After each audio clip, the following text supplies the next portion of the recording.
Kembali lagi jumpa dengan Sobat Salon seluruh Indonesia dalam acara Zero to Hero. Dan melalui acara Zero to Hero ini kami persembahkan kisah yang inspiratif dengan Sobat Salon kita, yaitu Aura Susi Salon. Halo Mbak Susi, apa kabar? Halo Mbak Dewi, sehat selalu, alhamdulillah. Oke Mbak Susi, dari awal waktu terjun ke dunia salon, untuk awal itu kira-kira di tahun berapa ya Mbak Susi? Alasan kenapa sih kok profesi salon yang saya pilih? Silakan Mbak Susi. Iya Mbak Dewi, di tahun berapanya itu aku sempat lupa ya, karena udah lama banget. Awal-awalnya itu saya tidak pernah punya cita-cita terjun di dunia salon waktu itu. Saya tomboy banget, bahkan dandan rambut pun saya nggak ngerti sama sekali. Jadi saya itu setelah lulus sekolah itu cari kerja, bingung mau kerja apa. Sedangkan sekolah saya tidak sampai di perguruan tinggi, hanya sekolah sebatas SMA ya. Akhirnya saya bekerja di pabrik, dan di pabrik pun sebagai buruh. Saya ngerasa kerja itu kok hanya begitu-begitu aja ya, setiap hari menghadapi mesin dan benang-benang yang berputar. Saya bosen, saya merasa itu bukan dunia saya, dan pada akhirnya saya itu datang ke tempat sebuah kursus salon. Di situ saya menanyakan kursus. Nah, ternyata biayanya sangat mahal dan saya nggak punya duit buat bayar itu. Dan akhirnya si pemilik kursus itu baik, saya ditampung di situ. Oke, kamu boleh kursus dengan tidak membayar, dengan syarat saya harus membantu beliau. Setiap pagi saya harus menyiapkan peralatan untuk kakak-kakak yang mau latihan, yang mau kursus. Saya membantu, dan setelah selesai saya membereskan semua. Hari demi hari saya kok begini-begini aja, tapi lama-lama si owner pemilik kursus itu ngelihat saya ada potensi di situ, dan akhirnya saya diajari seperti itu Mbak Dewi. Awal Mbak Susi ini waktu mengenal dunia salon itu karena merasa bosan ya dengan untuk bekerja di pabrik ya kan. Kemudian awal Mbak Susi untuk buka salon itu tantangannya seperti apa? Tantangan awal mula buka salon, saya menabung ya, istilahnya saya tidak menabung duit, tapi menabung peralatan salon seperti hair dryer. Zaman dulu belum ada catokan rambut ya, belum ada hair dryer, roll rambut, roll papan ya. Roll papan itu saya simpan. Nah, di situ sudah lengkap. Akhirnya saya buka salon seperti itu. Saya punya sedikit dana untuk bayar kontrak. Akhirnya saya kontrak di tempat yang baru, buka salon sendiri. Dari tahun 2001 sampai sekarang, ada nggak pengalaman yang tidak terlupakan selama membuka salon? Itu saya punya klien sampai regenerasi ya istilahnya. Dari beliaunya itu masih kuliah dan menikah, hamil dan punya anak. Sampai sekarang anaknya pun nyalon di Aura Susi Salon, seperti itu Mbak. Selama buka salon nih, kita mengenal masa-masa pandemi ya. Kita sudah tahu bahwa teman-teman seprofesi kita ya di dunia salon selama pandemi mengalami yang namanya pasang surut dalam usaha dunia kecantikan, terutama salon. Nah, menurut Mbak Susi, bagaimana sih Mbak Susi ini bisa fight ya dalam menghadapi pandemi seperti ini? Tips dan triksnya mungkin dari Mbak Susi yang bisa Mbak Susi bagi ke teman-teman sobat salon semua yang ada di Indonesia, supaya kita bisa ambil hikmahnya dan tetap memberikan semangat yang luar biasa untuk profesional salon di seluruh Indonesia. Silakan. Oke Mbak Dewi, pandemi yang datang memang kita tidak bisa menolak ya. Yang terjadi memang seperti itu. Tapi bagaimana kita tetap fight di dunia salon? Ya tentunya memang di saat pandemi itu memang tidak ada klien yang datang ke salon, begitu Mbak Dewi. Jadi itu buat saya memang tantangan terberat buat saya. Tapi saya kan tidak bisa tinggal diam ya. Betul, artinya apakah dengan pandemi kita terus menyerah? Ya, bagaimana kita mencari jalan alternatif lain Mbak Dewi. Kalau nggak bisa kita lewat sini, ya kita lewatnya situ, seperti itu. Jadi anak-anak yang kerja di salon, mbak-mbak yang kerja salon itu kita pekerjakan packing barang Mbak Dewi. Jadi saya beralih jualan retail seperti itu. Jadi salon memang saat itu sempat 2 bulan ya, 2 2 bulan itu nggak ada tamu, jadi kita terima tamu tapi di depan salon itu kita tulis tutup. Kenapa? Satpol PP itu lewat setiap hari keliling dan himbau untuk salon tutup sementara karena pandemi. Tapi kan kita tidak dijamin salon tutup terus kita ngapain, sedangkan pegawai-pegawai kita juga tetap harus tagihan terus berjalan, setiap hari harus makan.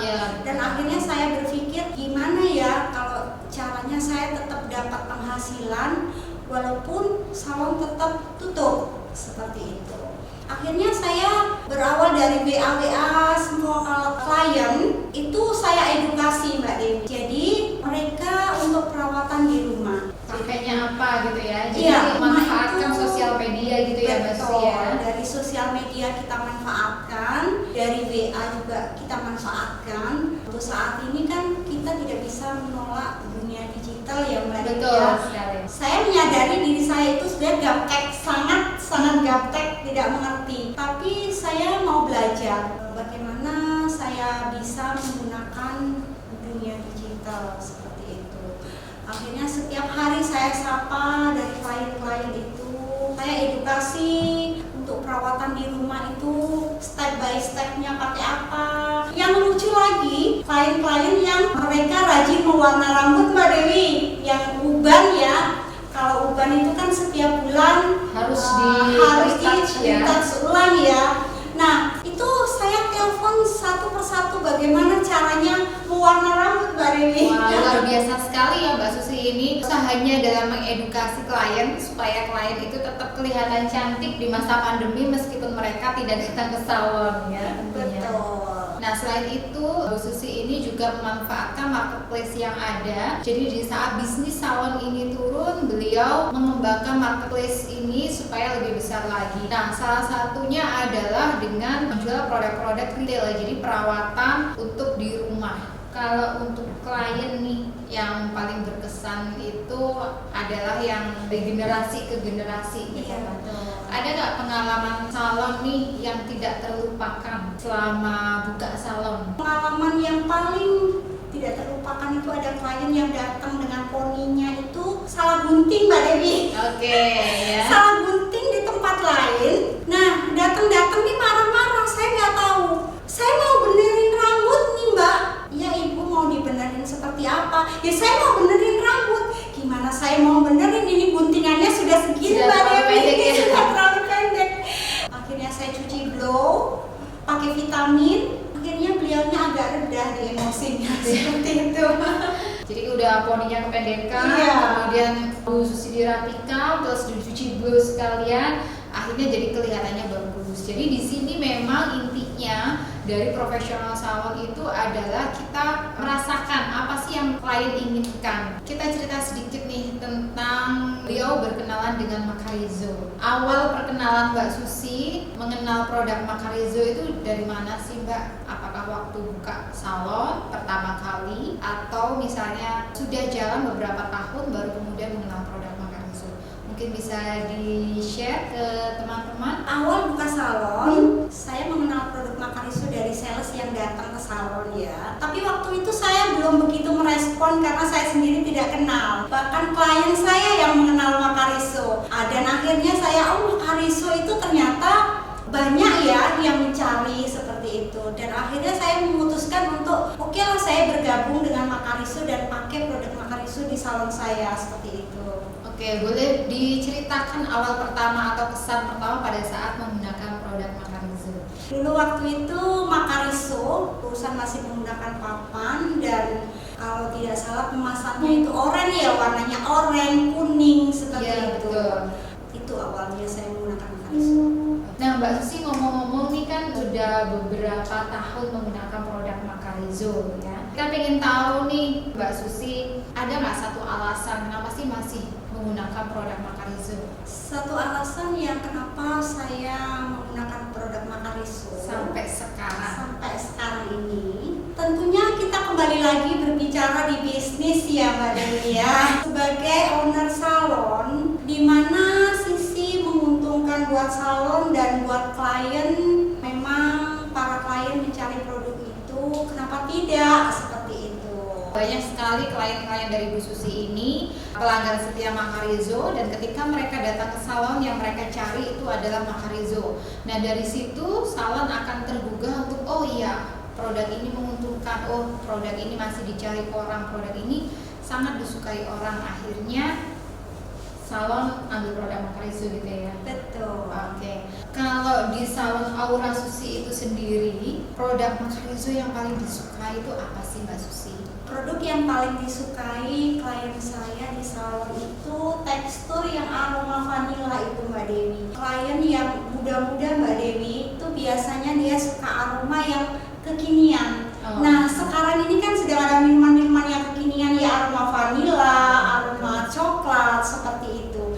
Jadi mungkin mereka menyamakan dengan rambutnya itu aromanya seperti vanila, terus gitu lembut seperti itu Mbak Dewi. Itu yang dikatakan klien di salon ya. Nah menurut Mbak Susi sendiri nih, tanggapan Mbak Susi tentang produk Makarizo itu seperti apa? Produk Makarizo buat saya, salon mana sih yang gak kenal Makarizo? Salon kalangan atas sampai kalangan bawah, sampai desa sekalipun semua kenal Makarizo. Buat salon kalau tidak ada Makarizo rasanya tidak lengkap Mbak Dewi, seperti itu. Dengar ya, tidak lengkap salon tanpa produk Makarizo. Oke Bu Susi, dari awal sampai saat ini Bu Susi buka salon, kira-kira siapa sih orang yang paling mendukung karirnya Bu Susi? Kira-kira kalau saat ini orang itu sedang nonton, kira-kira apa sih yang mau disampaikan? Kalau mendukung karir saya selama ini tentunya keluarga ya, anak-anak, suami, semua mendukung buat karir saya. Dan awal mulai yang mendukung saya buka salon sendiri itu bos saya yang pertama, yang owner dari 4 kursus yang awal itu Mbak Dewi. Itu orang yang berjasa buat saya, yang memberikan saya support dan semangat bahwa saya bisa, saya mampu, dan yakin kamu bisa, seperti itu. Dan dari keluarga, suami, anak-anak, dan orang tua saya sangat mendukung pula. Dari awal tempat kursus ya, kemudian beliau memberikan kesempatan kepada Bu Susi untuk mengikuti kursus tanpa harus membayar. Kira-kira nih kalau beliau sedang menonton, Bu Susi ingin menyampaikan apa? Iya, buat Bu Ika, owner dari Salon Karisma, saya berterima kasih sekali atas dukungan dan support dari Ibu Ika yang mendukung saya untuk terus mensemangati saya awal membuka salon untuk saya bisa mandiri. Berkat beliau menolong saya untuk kursus tanpa saya harus membayar sesuai dengan murid-murid yang lain, dan akhirnya saya bisa jadi seperti sekarang ini. Terima kasih sekali atas jasanya yang saya tidak pernah melupakan. Luar biasa sekali ya Bu Susi. Bu Ika ini merupakan orang yang Anda support dan sekarang menjadi sebuah salon yang sangat sukses tentunya, yaitu Aura Susi Salon. Semoga jasa-jasa beliau dibalas oleh Yang Kuasa ya. Amin. Teman-teman calon hero, Mbak Susi ini sudah membuktikan itulah yang beliau lakukan meskipun keadaan ekonomi tidak ada, tapi beliau pantang menyerah dan beliau dengan tekad yang kuat bisa mewujudkan salon yang besar, salon yang sukses, dan mereka bisa fight sampai saat ini. Kira-kira nih Bu Susi, nasihat apa sih yang bisa disampaikan kepada calon hero supaya mereka pantang menyerah seperti Mbak Susi? Silakan. Buat calon hero, jangan pernah menyerah dalam kondisi apapun. Walau pandemi masih ada, kita harus tetap berjuang dan kita harus tetap mengupgrade skill kita. Usia boleh tua, tapi belajar jangan pernah berhenti. Dengan Makarizo yang selalu siap mengedukasi kita, selalu siap memberikan tren-tren terbaru buat kita, buat calon hero semuanya, jangan pernah pantang menyerah. Kita tetap harus semangat dan terus belajar agar kita bisa memberikan servis yang terbaik buat klien-klien kita. Karena bisnis salon tidak akan pernah tergantikan oleh apapun, dan terutama online yang saat ini sedang lagi marak-maraknya. Tidak ada istilahnya banyak salon online seperti itu Mbak Dewi. Oke ya, jadi pesan yang disampaikan oleh Susi adalah yang pertama pantang menyerah, yang kedua jangan takut untuk mencoba sesuatu yang baru, karena sesuatu yang baru itu bisa membawa kita ke kesuksesan juga. Jangan takut dengan marketplace. Kenapa? Karena salon itu tidak tergantikan oleh marketplace ya. Jadi untuk salon, tren yang ada di salon ya itu tidak akan tergantikan dengan online. Betul. Jadi tetap semangat, tetap berjuang untuk para calon hero. Kita tunjukkan bahwa kita mampu dan kita bisa untuk mencapai di titik kesuksesan. Terima kasih banyak Bu Susi atas ngobrol-ngobrolnya hari ini. Saya ucapkan banyak terima kasih untuk kedatangannya di acara Zero to Hero. Next kita semoga bisa